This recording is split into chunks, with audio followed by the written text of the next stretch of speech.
এই ଦେଖ ପିଲାମାନେ 2024 ବୋର୍ଡ ଏକ୍ଜାମରେ ଏମ୍ଆଇଏଲ୍ ଓଡ଼ିଆର ଗଳ୍ପ ବିଭାଗରୁ ଆସିବାକୁ ଯାଉଥିବା ସିଲେକ୍ଟେଡ୍ ଅତି ମହତ୍ତ୍ୱପୂର୍ଣ୍ଣ ଲଙ୍ଗ କ୍ୱେଶ୍ଚନ୍ ମୁଁ ତୁମମାନଙ୍କୁ ବର୍ତ୍ତମାନ ଜଣାଇବା ପାଇଁ ଯାଉଛି, ଯେଉଁଟାକି 100 to 100% ନିହାତି ଭାବରେ ଆସିବ। ବୁଝିହେଲା?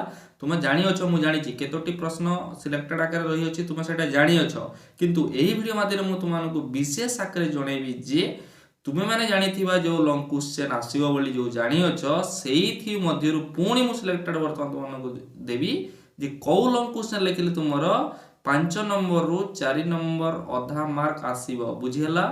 ତ ସିଲେକ୍ଟେଡ୍ ରୁ ପୁଣି ସିଲେକ୍ଟେଡ୍ ଫାଇନାଲ ସିଲେକ୍ଟେଡ୍ ମୁଁ ତୁମମାନଙ୍କୁ ପ୍ରଦାନ କରିବା ପାଇଁ ଯାଉଅଛି। କେଉଁ ପାଠ କହିଲେ? ଏମ୍ଆଇଏଲ୍ର ଗଳ୍ପ ବିଭାଗରୁ। ବୁଝିହେଲା?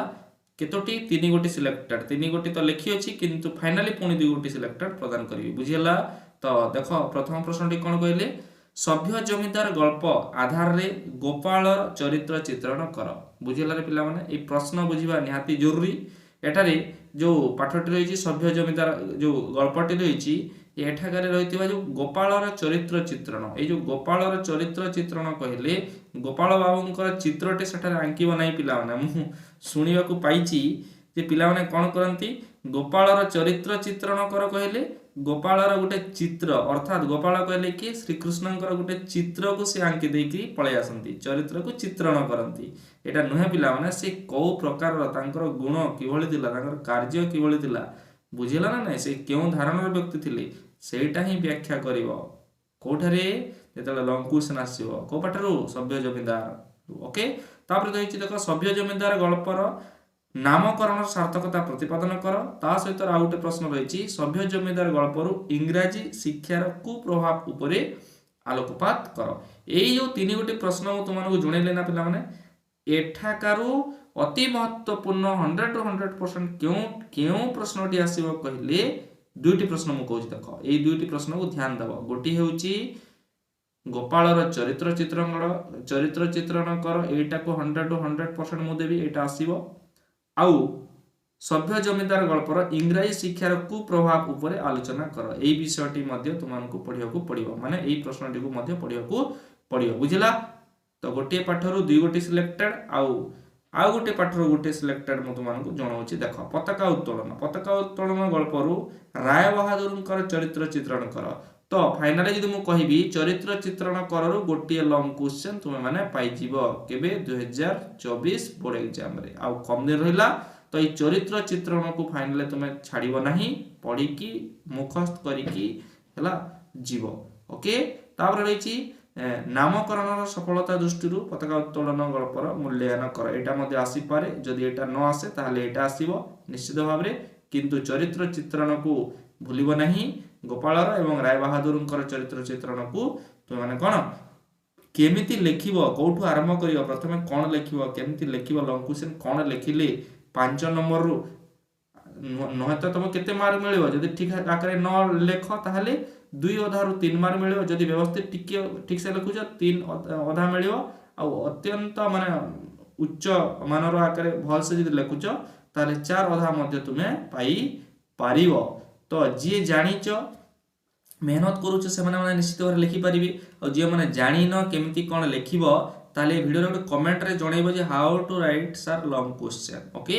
ମୁଁ ସବୁବେଳେ ପଚାରେ, ହିଷ୍ଟ୍ରି ମଧ୍ୟ କହି ରଖିଥିଲି, ଆଉ କମେଣ୍ଟ ମଧ୍ୟ ତୁମମାନେ କରୁଅଛ, ଏଥିରେ ମଧ୍ୟ କମେଣ୍ଟ କରି ନେବ ଯେ how to write long question. ବୁଝିହେଲା? ପାଠକୁ ପଢ଼ିବା, ବୁଝିହେଲା, ରିଡ଼ିଂ କରିବା, ରିଡ଼ିଂ କହିକି ମାନେ ଅଣ୍ଡରଷ୍ଟାଣ୍ଡିଂ ବୁଝିବା, ବୁଝିହେଲା, ବୁଝିବାଟା ତା ସହିତ ବୁଝିକି ଲେଖିବାଟା, ବୁଝିହେଲା। ଲେଖିବା କାର୍ଯ୍ୟ ହେଉଛି ପିଲାମାନେ ଅତ୍ୟନ୍ତ କଠିନ, ବୁଝି ହେଉଛି ନା ନାହିଁ? ଲେଖିବା କାର୍ଯ୍ୟ ଅତ୍ୟନ୍ତ କଠିନ।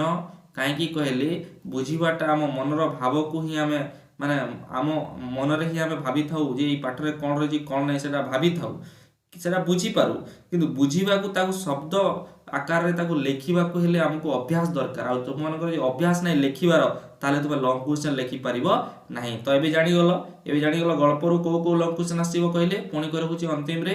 ଦେଖ, ସଭ୍ୟ ଜମିଦାର ଗଳ୍ପରୁ କ'ଣ ଦେଖିବ କହିଲେ, ଏଇ ଗୋପାଳ ଚରିତ୍ର ଚିତ୍ରଣ ତାକୁ ଦେଖିବ, ଏବଂ ତାପରକୁ ଯେଉଁ ରହିଅଛି ପତାକା ଉତ୍ତୋଳନ এই ଗଳ୍ପରୁ ରାୟ ବାହାଦୁରଙ୍କର ଚରିତ୍ର ଚିତ୍ରଣ କର।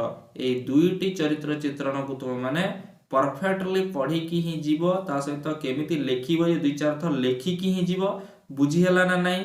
तो मु आशा करूँ निश्चित भाव में मो द्वारा प्रदान करा सिलेक्टेड प्रश्न तुम मैंने भावुव जे ये सार जो प्रदान करुँच तथा ये मिशन CHSE चैंपियन जो प्रदान माध्यम जो सार प्रदान करुँच सिलेक्टेड प्रश्न तक निश्चित भाव में आसो एवं आम सठिक आगे लिखिकी आसबू बोली भाभी भाभी पारुथुब हाँ ना पिला माने मु आशा करुच्ची निश्चित भाव में तुमको माने उचित मार्गदर्शन आकार ये भिडियोटी हेल्पफुल हो पारिथिबो। तेणु फाइनाली आउ किछि कहिबार नहीं। यार जदि तुम देखिन गद्य विभाग एवं पद्य विभाग जदि तुम देखिन कौन सिलेक्टेड प्रश्न तक ताहले ताकू देखिबा पई जमा भूलिबो नहीं।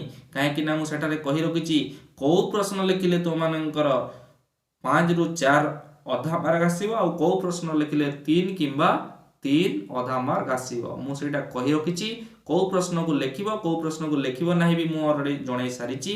जे देखिन ताहले आम चैनल जो जाइकी देखी विजिट करिकी तुम देखिबो जे कौटा कौ पद्यरू कौटा आसुची आउ कौ गद्यरू कौ कौ लंग क्वेश्चन आसुची जदि भी आसुची कौटा लिखियो बुझिहेला। तो फाइनाली मु गद्य आकारे पद्य आकारे एवं वर्तमान गल्प आकारे 3 गोटी पर्याय 3 गोटी वीडियो माध्यम मु तुमनकु MIL रो 15 मार्क रो सिलेक्टेड वर्तमान प्रदान कली। जदि पसंद आस्ताए ताहले कमेंट रे गोटे सुंदर कमेंट करिकी जणैबो आ जदि किछि डाउट थाए ताहले पचारिबो आउ लाइक आउ शेयर ता सहित सब्सक्राइब करिया पई जमा भूलिबो नै। विचार करिवो कोन करिवो कोन नै। ओके धन्यवाद।